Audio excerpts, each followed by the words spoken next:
Hello नमस्कार दोस्तों। जैसा कि आप सभी को पता है कि हम मध्य प्रदेश में कृषि का टॉपिक पढ़ रहे थे, जो कि हमारे मध्य प्रदेश की अर्थव्यवस्था का अति महत्वपूर्ण टॉपिक है। मध्य प्रदेश लोक सेवा आयोग के prelims exam, FSO exam, AP exam, assistant professor exam, इन सब एग्ज़ामों के लिए अति महत्वपूर्ण टॉपिक है। यहाँ से आपके कम से कम 2 क्वेश्चन देखने को मिलेंगे ही मिलेंगे। ठीक है, अभी तक हम क्या क्या पढ़ चुके हैं? हम बहुआयामी गरीबी सूचकांक पढ़ चुके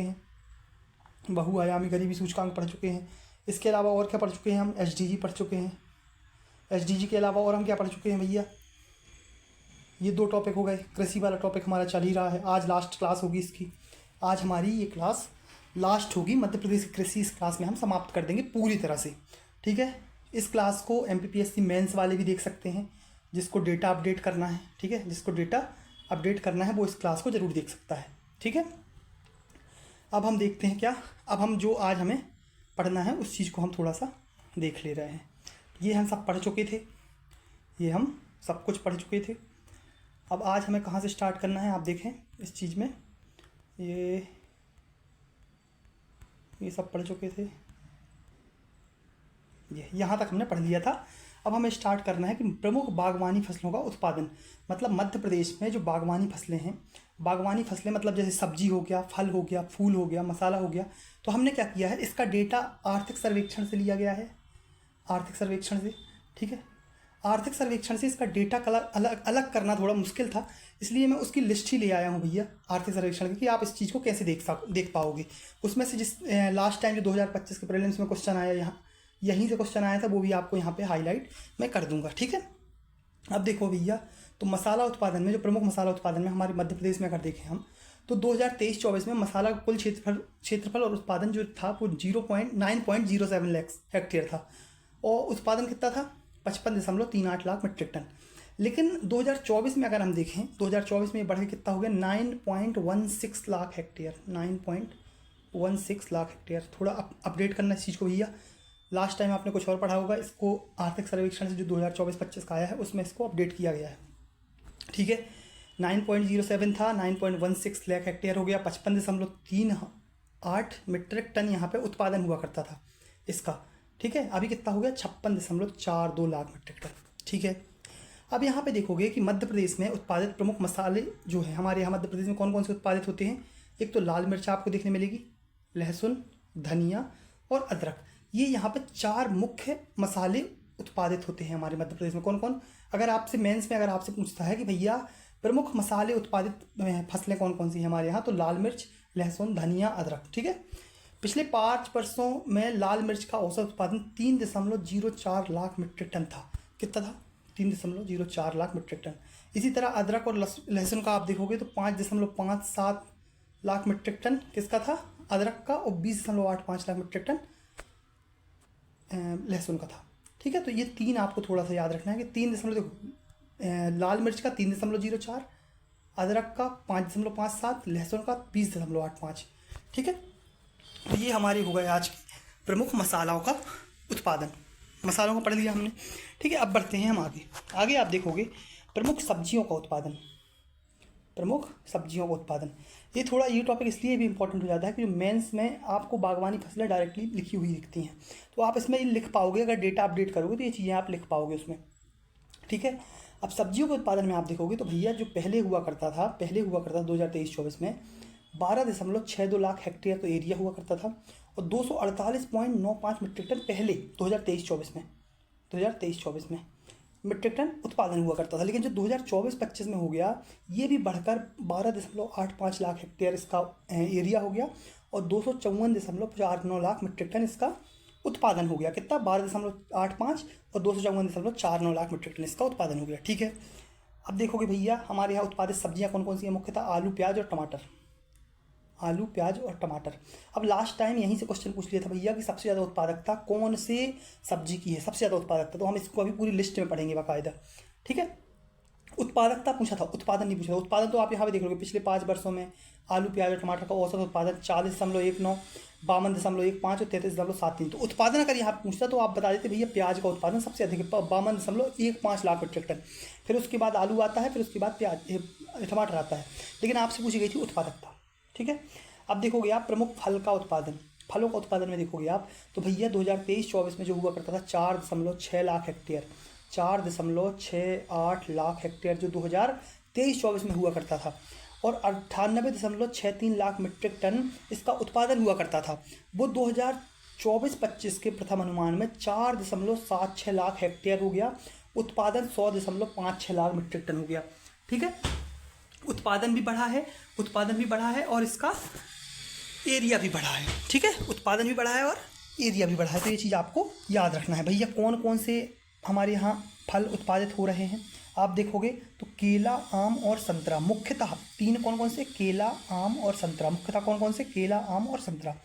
केला, आम और संतरा का पिछले 5 वर्ष में औसत उत्पादन आप देखो तो 23.21 केला का, 8.91 आम का और 22.05 लाख मीट्रिक टन संतरा का। ठीक है, तो ये हो गए हमारे। अब यहाँ से हम पढ़ेंगे जो हमारे लिए इंपॉर्टेंट है एग्जाम पॉइंट ऑफ व्यू से। ठीक है, वहाँ तो आप डेटा अपडेट तो करना ही है, ये डेटा आपको तो लिख के ही आना है मेंस के हिसाब से, और प्रीलिम्स के हिसाब से भी आपसे डेटा पूछ सकता है भैया कि किसकी उत्पादन सबसे ज़्यादा किसका हो रहा है, या कौन उत्पादकता में सबसे अधिक, तो ये क्षेत्र भी आपसे पूछ सकता है कितने क्षेत्र में या कितना उत्पादन हो रहा है। ठीक है, प्रीलिम्स में और मेंस में दोनों के हिसाब से। लेकिन अब यहाँ से क्वेश्चन आपसे पूछे जाएंगे, आप देखना। ठीक है, अब देखना आपको दिख रहे हैं कौन कौन से प्रमुख फलों का उत्पादन, कौन से प्रमुख फलों का उत्पादन जो कि लाख मीट्रिक टन में है, लाख मीट्रिक टन में है। ठीक है, LMT में है। अब आप देखोगे केला, यहाँ पे देखोगे, अब आपसे यहाँ से पूछेगा, अपन को ये नहीं पढ़ना कि पूरे पढ़ना है, पूरे याद नहीं रखना है, ना डेटा याद रखना है, ना पूरे याद रखना है। आपको याद रखना है किसका सबसे अधिक है, किसका सबसे अधिक है। आप देखोगे केला का जो कार्य क्षेत्र आप देखोगे तो यहाँ पे कार्य क्षेत्र आप 34,692 दिख रहा है आपको। इसके अतिरिक्त आप ऑरेंज देखोगे तो ऑरेंज का एरिया ज़्यादा है लेकिन उत्पादन कम है। तो केला का उत्पादन आप देखो तो उत्पादन अधिक है, जो 2023-24 का अनुमान था। अभी जो पूछा था लास्ट टाइम, यहाँ से क्वेश्चन पूछा था 2023-24 से, जो कि सब्जियों में पूछा था। 2023-24 में उत्पादकता 70 पॉइंट कुछ थी, अभी 70.66 हो गई, मतलब आपकी उत्पादकता थोड़ी सी कम हुई है। तो आपको ये याद रखना है यहाँ पे मुख्यतः कि भैया सबसे ज़्यादा उत्पादन कौन से फल का है और सबसे ज़्यादा उत्पादकता कौन से फल की है। दो चीज़ें याद रखना है, सबसे ज़्यादा उत्पादन, सबसे ज़्यादा उत्पादकता। क्षेत्र तो आपको संतरा का दिख रहा है, क्षेत्र संतरा का दिख रहा है, लेकिन उत्पादन और उत्पादकता में दोनों केला अधिक है, केला दोनों में अधिक है उत्पादन और उत्पादकता में, और क्षेत्र में कौन अधिक है, संतरा अधिक है। ठीक है, लगभग 70.66 लाख मीट्रिक टन उत्पादकता है इसकी। ठीक है, तो ये चीज़ हमें याद रखना है। इसके अलावा इस लिस्ट में और हमें कुछ याद नहीं रखना। सबसे ज़्यादा किसका भैया, सबसे ज़्यादा उत्पादन उत्पादकता केला की और क्षेत्र किसका, ऑरेंज का। ठीक है, अब नेक्स्ट आप देखोगे भैया, फलों में आप यहाँ पे और देख लो, भैया आपको इसके अलावा भी कुछ दिख रहा है क्या, 70 कुछ की उत्पादकता दिख रही है क्या। 70 उत्पादकता किसी की भी नहीं दिख रही है, 70 उत्पादकता किसी की भी नहीं दिख रही है। ठीक है, 70 उत्पादकता किसी की भी नहीं दिख रही, उतना क्षेत्र भी नहीं दिख रहा, है, और उतना उत्पादन भी नहीं दिख रहा है, उत्पादन भी नहीं दिख रहा है। तो मतलब आपको ये याद रखना है कि सबसे ज़्यादा केला का ही है। ठीक है, तो ये चीज़ आपको याद रखना है। टोटल आप देखोगे भैया, total 21.11 lakh metric ton total उत्पादन है फलों का। तो ये हमें थोड़ा सा याद रखना है। ठीक है, लास्ट टाइम से बढ़ा है। अब जो क्वेश्चन लास्ट टाइम प्रीलिम्स में पूछा था, जिसका आंसर लोग बोल रहे थे कि प्याज है, लेकिन आप यहाँ पे क्लियरली देख रहे होगे टमाटर का 28.98 लाख मीट्रिक टन उत्पादकता थी। तो यहाँ पे कोई ऑब्जेक्शन लगने का चांस ही नहीं था, और यहीं से क्वेश्चन डायरेक्टली पूछा था कि भैया किसकी उत्पादकता अधिक है। तो आप यहाँ पे देखोगे भैया, इस बार भी आप देखोगे तो टमाटर की उत्पादकता ही सबसे ज़्यादा देखने को मिलती है, 28.92 लाख मीट्रिक टन। इस बार भी पिछली बार से कम हुई है 0.06, लेकिन सबसे अधिक किसकी है, टमाटर की ही है। ठीक है, तो टमाटर की ही आपको याद रखना है। उत्पादन आप देखोगे भैया, तो उत्पादन आप देखोगे यहाँ पे, तो उत्पादन में आपको सबसे अधिक दिख रही है प्याज। उत्पादन में प्याज, आलू, टमाटर, प्याज सबसे अधिक, फिर आलू, फिर टमाटर। तो आप इसके पहले भी पढ़ चुके हो। ठीक है, तो उत्पादन में प्याज है, उत्पादकता में टमाटर है। तो ये चीज़ हमें याद रखना है। ठीक है, ये भी हमारा क्लियर हो गया। अब नेक्स्ट आप देखोगे यहाँ पे कुछ बराबर पे नहीं है भैया, इसके बराबरी पे कोई आ रहा है क्या, नहीं आ रहा। ठीक है, अब नेक्स्ट देखोगे आप यहाँ पे, हाँ एक चीज़ और याद रखना है। अगर यहाँ से आपसे पूछ रहे ना कि तीसरे नंबर पे कौन है, तो ये आलू आप देखो, आलू का 23.06 उत्पादकता है, लेकिन 23.30 उत्पादकता करम कल्ला की है। ठीक है, तो करम कल्ला आपको याद रखना है कि तीसरे नंबर पे उत्पादकता जो है वो करम कल्ला की है। ठीक है, क्योंकि आपसे पूछ सकता है ऐसा अजीब सा ऑप्शन, लेकिन आप सोच भी नहीं पाओगे क्योंकि ये सही है गलत है, आप छोड़ दोगे इसको। टोटल उत्पादकता भैया 19.79 लाख मीट्रिक टन टोटल उत्पादकता है। ठीक है, अब आते हैं मसालों में। अब आते हैं हम मसालों में। आप देखोगे तो मसालों में आप यहाँ पे देखोगे तो सबसे ज़्यादा उत्पादकता, सबसे ज़्यादा उत्पादन और सबसे ज़्यादा क्षेत्र आप यहाँ पे देखो तो लास्ट टाइम जो थी, लास्ट टाइम आप यहाँ पे देख रहे हो 18.0646 किसकी थी? हरिद्रा की। किसकी थी? हरिद्रा की थी। इस बार भी 18.51 हरिद्रा की ही है सबसे अधिक उत्पादकता। लेकिन उत्पादन आप अगर देखोगे तो लहसुन का सबसे ज़्यादा उत्पादन देखने को मिल रहा है। ठीक है, सबसे ज़्यादा उत्पादन किसका? लहसुन का। ये क्षेत्र आप देखोगे तो क्षेत्र आपको दिख रहा है 3183 क्षेत्र आपको यहाँ पे दिख रहा है सबसे अधिक धनिया बीज का। तो धनिया का क्षेत्र दिख रहा है सबसे अधिक। क्षेत्र हो गया धनिया का, एरिया हो गया लहसुन का, हाँ सॉरी एरिया हो गया धनिया का, और क्षेत्र उत्पादन हो गया आपका लहसुन का। उत्पादन मतलब हाँ उत्पादन। ठीक है, उत्पादकता किसकी हो गई? हरिद्रा की। उत्पादकता हरिद्रा की। तो आपको ये 3 पॉइंट इसमें भी याद रखना है। हरिद्रा आप सोच भी नहीं पाओगे और एग्जाम में आ जाएगा और गलत करके आ जाओगे, सोचोगे नहीं कि ये कोई मसाला भी है। तो थोड़ा सा आप इसको हाईलाइट करके रखना भैया कि हरिद्रा की सबसे ज़्यादा उत्पादकता यहाँ पे देखने को मिल रही है। ठीक है, टोटल उत्पादकता आप देखोगे तो 6.15 metric ton, lakh metric ton तो टोटल उत्पादकता यहाँ पे है। अब देखोगे आप फूल। अब फूल यहाँ पे देखोगे आप, फूलों में सबसे ज़्यादा उत्पादकता जो देखने को मिल रही है वो गेंदा। आप देखते भी हैं हर जगह आपको गेंदा के फूल देखने को मिल ही जाते हैं। उत्पादकता उत्पादन दोनों में गेंदा, और क्षेत्र में भी तीनों में गेंदा सबसे ऊपर है। तो आपको गेंदा बस याद रखना है भैया, गेंदा बस याद रखना है कि गेंदा सबसे ऊपर है। ठीक है, इसके अलावा अगर आपको नीचे वाली थोड़ी सी एक बार रीड करना हो तो आप पढ़ सकते हो कि रजनीगंधा, ग्लेडियोलस, गुलदाउदी, गुलाब, ये कोई फूल होते भी हैं। ठीक है, ये फूल होते भी हैं। आप थोड़ा सा इनको रीड ज़रूर करना एक बार कि ये कौन कौन से मसाले हैं, कौन कौन से वो हैं। ठीक है, तो ये ज़रूरी है थोड़ा सा। अगर आप एक बार रीड बस करके चले जाओगे तो आपके एग्जाम में क्वेश्चन सही हो जाएंगे, ये पक्का है। तो यहाँ पे गेंदा सबसे ज़्यादा उत्पादकता देखने को मिल रही है, क्षेत्र और एरिया, उत्पादन, तीनों चीज़ें। अब आते हैं हम यहाँ पे कि भैया औषधीय पौधे कौन से? औषधि, हाँ इसकी आप टोटल उत्पादकता देखो तो 11.93 है। ठीक है, अब आप देखोगे औषधीय पौधों में, देखोगे औषधि पौधे, यहाँ से आपसे क्वेश्चन पूछ सकता है कि सबसे ज़्यादा उत्पादकता कौन से औषधि पौधे की है? सबसे ज़्यादा उत्पादकता कौन से औषधि पौधे की है? तो देखो अन्य औषधि पौधे तो दिख रही है आपको 3.76 अन्य, लेकिन एक पौधा अगर देखें तो सफ़ेद मूसली। कौन सा? सफ़ेद मूसली 3.24। फिर उसके बाद कोलियस, उसके बाद कोलियस है 3.14। ठीक है, तो ये तो आपको दिख रहा है। क्षेत्र में आप देखो तो अन्य तो ठीक है, अन्य को हटा दो। क्षेत्र आप देखोगे तो सबसे अधिक किसका भैया? ईसबगोल का। किसका? ईसबगोल का। क्षेत्र किसका? ईसबगोल का। सॉरी, उत्पादन किसका? ईसबगोल का, और क्षेत्र भी ईसबगोल का, दोनों का। ईसबगोल में दोनों में क्षेत्र और उत्पादन में वो उत्पादकता किसकी भैया? सफ़ेद मूसली की। Total 2.65 metric ton. सुगंधित पौधे ठीक है, हटा दो, इसको कोई ज़रूरत नहीं है। ठीक है, तो ये हमारे हो गए भैया बेहतरीन पूरे। इनको आपको याद रखना ही रखना है, यहाँ से क्वेश्चन आ सकता है, लास्ट टाइम यहाँ से पूछा जा चुका है क्वेश्चन। ठीक है, तो इनको आपको थोड़ा सा याद रखना है।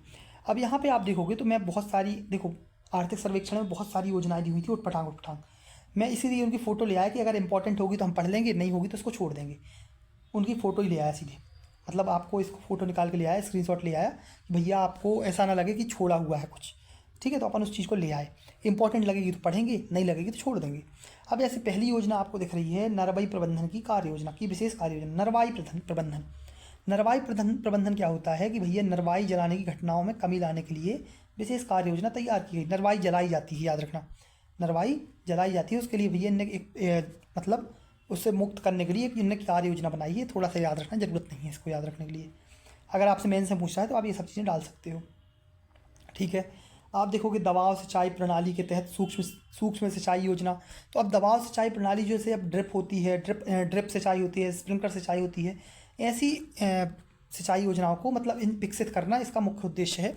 ठीक है, उद्देश्य जल उपयोग दक्षता को बढ़ाना, फसल उत्पादकता को प्रोत्साहित करना, बस ऐसा कुछ खास नहीं है। दबाव सिंचाई में आपको ये याद रखना है भैया कि स्प्रिंकलर और ड्रिप सिंचाई को बढ़ावा देना है। ठीक है, इसके अलावा आपको मृदा परीक्षण के माध्यम से युवा उद्यमी को लिए रोजगार। इसमें क्या है, इसमें ये है कि भैया ये क्या करेंगे, प्रयोगशालाएँ बनाएंगे, प्रयोगशालाएँ। इसमें युवा उद्यमियों को इकट्ठा करेंगे, इनको सम्मिलित करवाएंगे, तो ये काम इसमें है।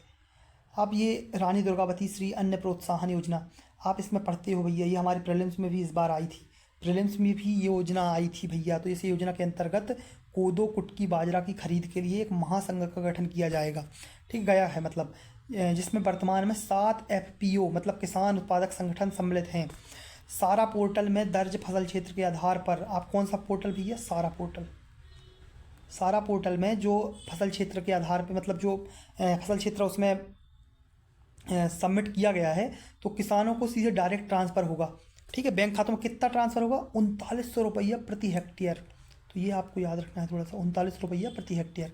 तो इस बार ये प्रीलिम्स में यहाँ से क्वेश्चन आ चुका है। ठीक है, तो आपको थोड़ा सा ये याद रखना है। अब देखोगे भैया रासायनिक उर्वरकों का विवरण तो आपसे पूछ सकता है कि NPK का योगदान हमारे में कितना है, लगभग NPK का रेशियो कितना है जो हमारी खादों में यूज होता है। तो उसमें नाइट्रोजन, फास्फेट और पोटास 3 चीज़ें होती हैं। ठीक है, उसमें हमारे इन चीज़ों का योगदान कितना है? तो आप यहाँ पे देखोगे कि 2020-21 तो ठीक है, अभी रिसेंट देखना है 2024-25। 2024-25 में नाइट्रोजन 15.70, फॉस्फेट 7.97 और 1.09 पोटास है, मतलब 15, 7 और 1। टोटल कुल में आप देखोगे तो 24.78 lakh metric ton, 7-8 lakh metric ton. ये सब वैल्यू कितने हैं? मीट्रिक टन में है। तो ये आपको थोड़ा सा याद रखना है। नेक्स्ट आप देखोगे फसल सुरक्षा। फसल सुरक्षा में आपको पूरा याद नहीं रखना है, ये पूरा याद नहीं रखना है। आपको सिर्फ याद रखना है भैया ये 183.76 किस चीज़ में है भैया ये वैल्यू? ये वैल्यू है आपकी मीट्रिक टन में ही होगी, है ना? मीट्रिक टन में ही है। 183.76 हेक्टेयर है या मीट्रिक टन है, इसमें लिखा नहीं है कुछ भी। ठीक है, तो आपको बस एक वैल्यू याद रखना है कि 183.76। ठीक है, क्षेत्र है, सॉरी, तो याद रखना क्षेत्र लिखा हुआ है, आने वाला क्षेत्र तो हेक्टेयर में होगा, हेक्टेयर में होगा। तो 183.76 लाख हेक्टेयर। ठीक है, तो ये चीज़ आपको याद रखना है फसल सुरक्षा में। अब आप देखोगे यहाँ पे राज्य प्रायोजित योजनाएं हैं कुछ, कौन कौन सी योजनाएं हैं यहाँ पे आपको देखने को मिलेंगी। कि पहली योजना तो आपको ये देखने को मिल रही है यहाँ पे कि मांग आधारित कृषि के लिए कृषि विविधीकरण योजना। मांग आधारित कृषि के लिए कृषि विविधीकरण योजना, मतलब इसके नाम से ही समझ में आ रहा है कि कृषि का विविधीकरण करना, अलग अलग कृषि करना। तो पहले प्रदेश के 52 में से 28 जिलों में धान और गेहूं या कोई एक फसल 80% से ज़्यादा क्षेत्रफल पर में ली जाती है, जो कि मुख्यतः न्यूनतम समर्थन मूल्य पर आधारित है। मतलब 28 जिलों में ऐसी एक फसल है धान या गेहूं में से जो 80% से ज़्यादा क्षेत्रफल में ली जाती है। आपको थोड़ा सा याद रखना है। ठीक है, अब देखना यहाँ पे थोड़ा सा याद रखने वाली चीज़ क्या है इसमें। यहाँ पे दिख रहा है इसी उद्देश्य में राज्य में फसल विविधीकरण हेतु प्रोत्साहन वर्ष 2022-23 में प्रारंभ की गई। कब की गई भैया? 2022-23 में इसको प्रारंभ किया गया। ठीक है, 2022-23 में इसको प्रारंभ किया गया। इसके अलावा गेहूं और धान के स्थान पर बोई जाने वाली ऐसी अन्य फसलें जो न्यूनतम समर्थन मूल्य के अंतर्गत कवर्ड नहीं है, जैसे दलहन, तिलहन, उद्यानिकी, औषधीय, अन्य मांग आधारित योजना के लिए उनको पात्र फसल, योजना के लिए पात्र फसल होंगी। बाजार आधारित फसलें इस योजना के लिए पात्र फसल होंगी। मतलब आप बोलोगे कि गेहूं की जगह जो बोई जा रही हैं फसलें, उनको भी पात्र किया जाएगा। तो आपको थोड़ा सा ये याद रखना है। ठीक है, इसमें और पढ़ने लायक क्या है भैया? इसमें पढ़ने लायक और ये है कि स्वीकृत परियोजना से संबंधित संस्थानों द्वारा कुल 18,625 हेक्टेयर क्षेत्र में विविधीकरण हेतु कुल राशि 274.90 करोड़ निवेशित की गई है। तो ये थोड़ा सा पढ़ने लायक है। इसके अलावा आपको देखने को मिलेगा कि 30 करोड़ नेशनल बम्बू मिशन योजना अंतर्गत के लिए यूज होगा, मतलब 30 करोड़ रुपये बम्बू मिशन में होंगे। ठीक है, तो इसमें कुछ ऐसा याद करने लायक नहीं है, बस आपको याद रखना कि मांग आधारित कृषि जो है वो 2022-23 में प्रारंभ हुई। इसमें विविधीकरण करना मतलब गेहूँ धान के अलावा भी कोई फसलें होती हैं, जैसे दलहन, उनको भी अगर इसमें ऐड किया जाता है तो उसमें भी आपको खरीद सकते हैं वो लोग। ठीक है, तो ये हमको याद रखने वाली इसमें चीज़ थी। अब आप देखोगे मध्य प्रदेश राज्य मिलेट मिशन, जो कि बहुत इंपॉर्टेंट है। 2023 में मिलेट वर्ष घोषित किया गया था, आपको पता होगा 2023 में मिलेट वर्ष घोषित किया गया था। ठीक है, मिलेट वर्ष घोषित किया गया था। तो वही है भैया ये राज्य मिलेट मिशन, जो कि 2023-24 में कोदो, कुटकी, ज्वार, रागी जैसे बाजरा के क्षेत्र उत्पादन और उत्पादकता को बढ़ाने के लिए मिशन शुरू किया गया। कब शुरू किया गया? 2023-24 में। जो मोटे अनाज हैं जो मिलेट हैं, जैसे कोदो, कुटकी, ज्वार, रागी, इनके उत्पादन या उत्पादकता को बढ़ावा देने के लिए इसको शुरू किया गया। वर्ष 2023 में 4.21 लाख करोड़ रुपए खर्च किए, जिसमें 62,290 किसान लाभान्वित हुए। तो राज्य मिलेट मिशन कब स्टार्ट हुई है? 2023-24 में। क्यों स्टार्ट हुआ? क्योंकि हम जो मिलेट्स हैं उनके उत्पादन को बढ़ा सकें। ठीक है, अब आप देखोगे भैया रानी दुर्गावती श्री अन्न प्रोत्साहन योजना, जो कि हम ऊपर भी देख चुके हैं। ठीक है, 2023 से 26 के लिए चालू हुई है, याद रखना कब से? 2023 से 26 के लिए। ठीक है, ये स्टार्ट हुई है। 105 लगभग 105 करोड़ रुपया कुल बजट है इसका। कुल बजट इसका कितना है? 105 करोड़। किसानों, FPO, श्री अन्न उत्पादन से जुड़े समूहों को एकजुट कर महासंघ की स्थापना पर राष्ट्रीय और अंतर्राष्ट्रीय स्तर पर श्री अन्न आधारित उत्पादों की एक विशिष्ट पहचान। अब इसमें पढ़ने लायक ये है, सिर्फ याद रखना, इस मिलेट फेडरेशन का पंजीयन श्री अन्न प्रोत्साहन consortium of farmer producer company limited के नाम पे किया गया है। श्री अन्न प्रोत्साहन consortium of farmer producer company limited. ठीक है, तो आपको ये थोड़ा सा याद रखना है। 2023 से 26 के बीच में ये रहेगी ये योजना। नेक्स्ट आप देखोगे एक जिला एक उत्पाद योजना। एक जिला एक उत्पाद योजना। अब एक जिला एक उत्पाद योजना आपको पढ़ाने वाली है भैया। आपका एक जिला एक उत्पाद सीधे टॉपिक है, इसको हम सीधे डायरेक्ट लेके आएंगे पूरे टॉपिक को। पूरा टॉपिक एक में पढ़ेंगे हम, पूरा टॉपिक एक चीज़ में पढ़ेंगे, जिसमें हम पूरे एक जिला एक उत्पाद को कवर करेंगे। एक जिला एक उत्पाद को पूरा कवर करेंगे, तो इसमें हम अभी इस चीज़ को छोड़ रहे हैं। अब इसको जब हम पूरा टॉपिक लेके आएंगे इसका, तो हम उस चीज़ को पूरा इसमें पढ़ लेंगे। ठीक है, नेक्स्ट आपको देखने को मिल रहा है किसान उत्पादक संगठन है जो का गठन और संवर्धन। मतलब जो किसान उत्पादक संगठन है उनका संगठन करना या संवर्धन करना, गठन करना है संवर्धन करना। इसका प्रदेश में राष्ट्रीय कृषि ग्रामीण विकास बैंक नोडल एजेंसी है इसकी। कौन? नाबार्ड। नाबार्ड इसकी क्या है? नोडल एजेंसी है। बाकी इसमें पढ़ने लायक हमारी कुछ भी ऐसा कुछ देखने को नहीं मिल रहा है। किसान उत्पादक संगठनों को पर्याप्त बाजार और ऋण लिंकेज की सुविधा प्रदान करता है ये। ठीक है, मतलब पर्याप्त ऋण, आर्थिक रूप से समृद्ध रहे किसान, इस चीज़ के लिए इसका गठन किया जा रहा है। ठीक है, बाकी इसमें ऐसा कुछ भी नहीं है पढ़ने लायक कि आप इसमें लिख के आओ। बाकी आपको बस याद रखना है किसान उत्पादक संगठन इसका कौन रहेगा? नोडल एजेंसी क्या रहेगी? नाबार्ड रहेगी। ठीक है, अब यहाँ पे आती है प्रधानमंत्री फसल बीमा योजना। प्रधानमंत्री फसल बीमा योजना, प्रधानमंत्री फसल बीमा योजना। हम इसको अभी नीचे हमने ये अभी इसका तो अलग ठीक है, ये हम आर्थिक सर्वेक्षण में पढ़ रहे हैं, हमने अलग से योजनाएं लिखी हुई हैं, तो उसको हम अलग से भी अभी पढ़ेंगे। ठीक है, तो 2023-24 में प्रधानमंत्री फसल बीमा योजना का क्रियान्वयन प्रदेश के 11 जिलों में, मतलब जिलों में 11 क्लस्टर में किया जा रहा है। प्रदेश के जिलों में 11 कितने क्लस्टर हैं? 11 क्लस्टर हैं। कितने क्लस्टर हैं? 11 क्लस्टर हैं, उनमें इसका उपयोग किया जा रहा है। ठीक है, आप देखोगे यहाँ पे कुछ पढ़ने लायक नहीं है। बीमा योजना 6/3/2023 को खरीफ, 2023 में ये छोड़ दो। ठीक है, प्रदेश में योजना के अंतर्गत बीमा कंपनी की क्लेम लायबिलिटी को ये भी छोड़ दो। 110% हो गई है, थोड़ा सा रीड कर लेना इसको। ठीक है, मेरी पॉलिसी मेरे हाथ कार्यक्रम के अंतर्गत। ठीक है, अभी इसको हम आगे पढ़ लेंगे, प्रधानमंत्री फसल बीमा योजना को आगे पढ़ेंगे। अब राज्य प्रायोजित ट्यूबवेल खनन योजना। जो ट्यूबवेल खनन योजना, आपको ये योजना अगर लिखने आता है ना कि भैया कृषि से रिलेटेड योजना लिखते तो इनका नाम लिख सकते हो आप अलग से, क्योंकि इसका कंटेंट तो बहुत है, याद नहीं कर पाओगे, लेकिन ये जरूर याद रख सकते हो कौन कौन सी योजनाएं हैं कृषि से रिलेटेड, कौन कौन सी योजनाएं हैं।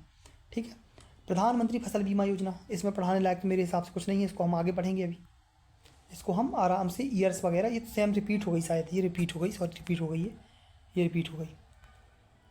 अब देखोगे आप कृषि से रिलेटेड साइंस एंड टेक या सूचना प्रौद्योगिकी, क्या क्या यूज कर रहे हैं हम सूचना प्रौद्योगिकी का कृषि में। तो आप देखोगे कृषि उन्नति की एकीकृत अवधारणा के तहत 3 मुख्य प्रौद्योगिकी एकीकृत प्लेटफॉर्मों का यूज किया जा रहा है। कौन कौन से भैया? एक है एग्री GIS। क्या है? Agri GIS। कौन है? Agri GIS। दूसरी है MP किसान मोबाइल ऐप। तीसरा है एग्री स्टैक एकीकृत किसान डेटाबेस। तो जो एग्री GIS है आप देख रहे हो यहाँ पे, रिमोट सेंसिंग का उपयोग करने वाला एक GIS आधारित डेटा प्लानिंग और DSS मतलब निर्णय समर्थन प्रणाली है, प्लेटफॉर्म है। ठीक है, ये क्या है भैया? रिमोट सेंसिंग से चलने वाला एक प्रणाली है, आप ये याद रख सकते हो। MP किसान मोबाइल ऐप भैया किसानों की एकीकृत सेवा इंटरफेस उपलब्ध करवाता है किसानों को। एग्री स्टेक आप देखोगे तो किसानों से संबंधित विभिन्न डिजिटल डेटाबेस का एकीकरण, मतलब कोई भी डेटा है जो उसका एकीकरण करके रखता है, ये एग्री स्टेक, ये आपको थोड़ा सा याद रखना है। ठीक है, बाकी इसमें मेरे हिसाब से इसमें कोई पढ़ने लायक चीज़ नहीं है।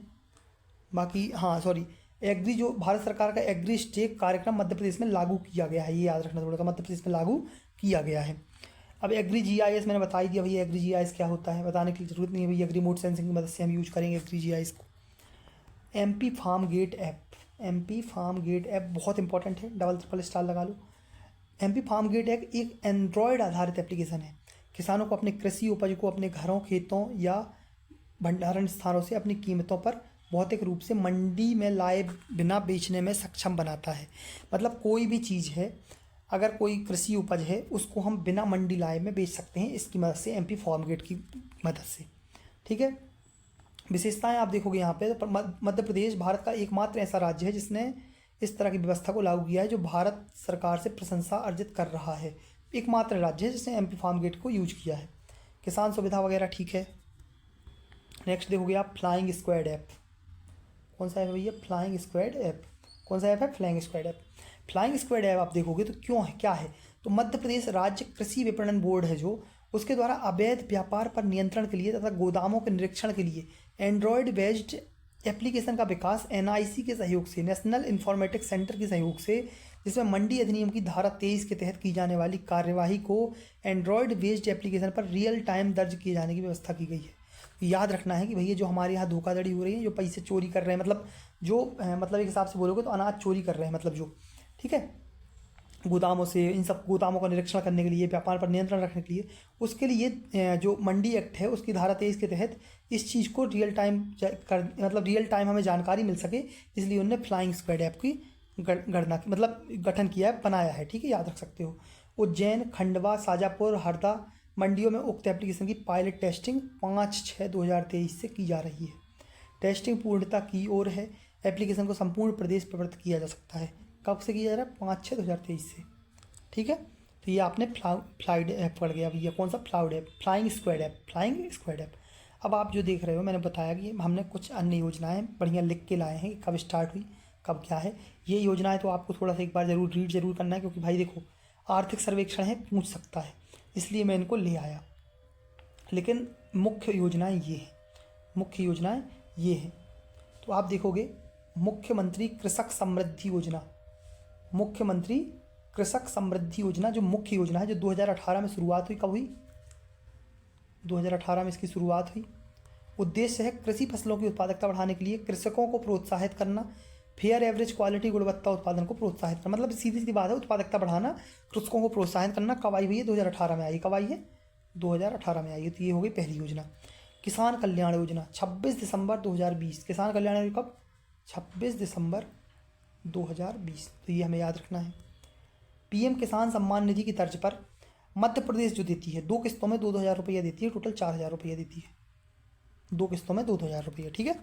6,000 केंद्र सरकार देती है, अभी शायद रिसेंटली 6,000 भी कर दिए हैं, शायद 6,000 भी कर दिए मध्य प्रदेश में। ये हमें थोड़ा देखना है, ये हमें देखना है। नेक्स्ट है मुख्यमंत्री कृषक बंधु योजना। मुख्यमंत्री कृषक बंधु योजना कब स्टार्ट हुई है? 2019 में। कब स्टार्ट हुई? 2019 में। जितने बार रिवीजन करो उतने बार अच्छा भी है। 2019 में स्टार्ट हुई मुख्यमंत्री कृषक बंधु योजना।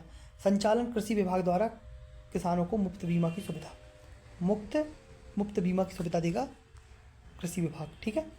मुख्यमंत्री सोलर पंप योजना कब स्टार्ट हुई है? 25 अप्रैल 2017, 25/4/2017 को कृषक पंप योजना स्टार्ट हुई। इसका उद्देश्य है उन क्षेत्रों में बिजली पहुंचाना जहां बिजली की उपलब्धता नहीं है, सोलर पंप की मदद से बिजली पहुंचाना, याद रखना। कब स्टार्ट हुई? 2017 में। सोलर से 7 से सोलर, सा, ठीक है। फसल बीमा कार्यक्रम, फसल बीमा मतलब भैया किसानों को ऋण से बोझ कम करने के लिए उनका बीमा करवाना है, आर्थिक सहायता प्रदान करना। कब स्टार्ट हुई? 2016 में। कब स्टार्ट हुई? 2016 में। फसलों की रक्षा करना इसका मुख्य उद्देश्य है। बलराम ताल योजना बहुउद्देशीय परियोजनाओं के लिए है, 2007 में इसका स्टार्ट किया गया। 2007 में स्टार्ट किया गया। भैया वर्षा के जल की अधिकतम मात्रा खेतों में रोककर उससे सिंचाई सुविधाएं उपलब्ध करवाना, ये हम पढ़ चुके हैं। अनुदान आप देखोगे तो सामान्य कृषक, जो सामान्य वर्ग के कृषकों को लागत का 40%, अधिकतम 80,000 रुपये, लघु सीमांत को 50%, अधिकतम 40,000, और SC/ST की लागत का 75%, अधिकतम 1,00,000 रुपया। तो ये आपको थोड़ी सी याद रखना है भैया। बलराम ताल योजना, कौन सी योजना? बलराम ताल योजना आपको थोड़ा सा याद रखना है। 2007 में स्टार्ट हुई, हमें ये जरूर याद रखना है। मेरा खेत मेरी माटी योजना कब स्टार्ट हुई है? 1/4/2014, 4 और 4, आप देखो 14 और 14 भी लिख दोगे ना, तो 1/4/2014 हो जाएगा। तो 1/4/2014 को खेती को लाभ का धंधा बनाना, ठीक है। मेरा खेत मेरी माटी योजना। नेक्स्ट है भावांतर भुगतान योजना, बहुत इंपॉर्टेंट है। सागर के खुरई से इसको स्टार्ट किया गया था 16 अक्टूबर 2017 से, 16 अक्टूबर 2017 से, 16/17 आप याद रख लेना, 16/1/17, ठीक है। कृषि उत्पादों का उचित मूल्य प्रदान करना, फसलों की कीमत में होने वाले उतार चढ़ाव को कम करना। इसका मुख्य उद्देश्य क्या भैया? कृषि उत्पादों का उचित मूल्य प्रदान करना और कीमत को कम, उतार चढ़ाव को कम करना। मेरी पॉलिसी मेरे हाथ 26 फरवरी 2022, 26/2/22, कौन सी? मेरा पॉलिसी मेरे हाथ, मेरी पॉलिसी मेरे हाथ। प्राकृतिक आपदाओं से नष्ट होने वाली फसलों को बीमा प्रदान करना, इसका मुख्य उद्देश्य है। नेक्स्ट है बहुत इंपॉर्टेंट योजना, आत्मा योजना। कौन सी है? आत्मा योजना। कौन सी योजना है? आत्मा योजना। अब आत्मा योजना देखना आप कि आत्मा योजना जो है वो 2005-6 में आई। कब आई? 2005 और 6 में। इसमें क्या है कि जो छोटे किसानों को तकनीकी खेती की जानकारी देना, किसको? छोटे किसानों को। आत्मा का सबमिशन ऑन एग्रीकल्चर एक्सटेंशन के रूप में क्रियान्वयन किया जा रहा है। SMAE submission on agriculture extension के रूप में इसका उपयोग क्रियान्वयन किया जा रहा है आत्मा 2005-6। नेक्स्ट है अन्नपूर्णा और सूरजधारा योजना। अन्नपूर्णा और सूरजधारा योजना 2000 और 2001 में ये योजना आई, 2001 में। उद्देश्य इसका क्या है? मध्य प्रदेश में SC/ST जो हैं, SC/ST किसान हैं, उनके कल्याण के लिए सूरजधारा धान बीज अदला बदली करेगा। मतलब एक हिसाब से जो खाद्यान्न फसलें हैं, खाद्यान्न फसलों के लिए योजना लाई गई है, धान बीजों को अदला बदली करेगी। हमारी आज की क्लास की लास्ट योजना है खेत तालाब योजना। कौन सी योजना है? खेत तालाब योजना। खेत तालाब योजना, यहाँ पे आप देखोगे कि 22 मई 2006 को ये योजना शुरुआत हुई। उद्देश्य इसका क्या है? भूमिगत जल की उपलब्धता बढ़ाकर कृषि का विकास करना। मतलब जल की उपलब्धता बढ़ाना और कृषि का विकास करना खेत तालाब योजना का मुख्य उद्देश्य है। तो भैया ये हमारी आज की क्लास पूरी तरह से समाप्त हुई, पूरी तरह से मतलब अच्छे से पूरी क्लास हमारी, और पूरे कृषि वाला हमारा टॉपिक समाप्त हो गया। क्या हो गया? पूरा कृषि वाला हमारा टॉपिक समाप्त हो गया। कृषि में हमारे अब एक हिसाब से अब कुछ नहीं बचा। देखो मध्य प्रदेश की जो कृषि वाला टॉपिक है हमारा, मध्य प्रदेश की कृषि, ये पूरा समाप्त हो गया, समाप्त। ठीक है, ये समाप्त हो गया, तो ये हमें थोड़ा सा याद रखना है। ठीक है, तो ये हमारा पूरा टॉपिक समाप्त हो गया है। अब हमारी नेक्स्ट जो क्लास होगी वो होगी ग्रामीण विकास। क्या होगी? ग्रामीण विकास। इसका डेटा भैया ज़रूर अपडेट करना, क्योंकि आपको पता है कि हमारी ये मेंस में भी टॉपिक है, मेंस में भी टॉपिक है, और ये अब तो आपको लिखना ही पड़ेगा एग्ज़ाम में, आपको लिखना पड़ेगा। अगर आपको अच्छे नंबर की आवश्यकता है, अच्छे नंबर की आवश्यकता है, तो भैया आपको ये लिखना पड़ेगा। ठीक है, ये चीज़ हमें याद रखना है। अब एक चीज़ और है, एक चीज़ ये है कि हमने अभी इसमें कुछ चीज़ें छोड़ी हुई हैं, कुछ चीज़ें मतलब नहीं, मैं उसको नेक्स्ट क्लास में लेके आ जाऊँगा, ज़्यादा होगा।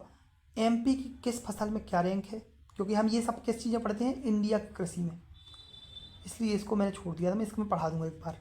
इंडिया की कृषि में पढ़ते हैं कि MP के भैया किस फसल में, दलहन में कौन सी रैंक है, गेहूँ में कौन सी रैंक है, ये पढ़ बचा है। और ज़िले की क्या रैंक है, ज़िले में कौन सी सबसे ज़्यादा फसल होती है, ज़िले मतलब कौन सा ज़िला किस फसल में टॉप पे है। तो जब नेक्स्ट क्लास अपन स्टार्ट करेंगे ना, तो उसमें 5 से 7 मिनट में इसको हम पढ़ लेंगे। 5 से 7 मिनट में हम इसको पढ़ लेंगे कि भैया हमारी ये पूरी तरह से ख़त्म हो जाए, क्योंकि कुछ ना बचे। अभी सिर्फ वही बस बचे हैं, बाकी ये क्लास तो पूरी तरह से एंड हो गई, द एंड हो गया इसका।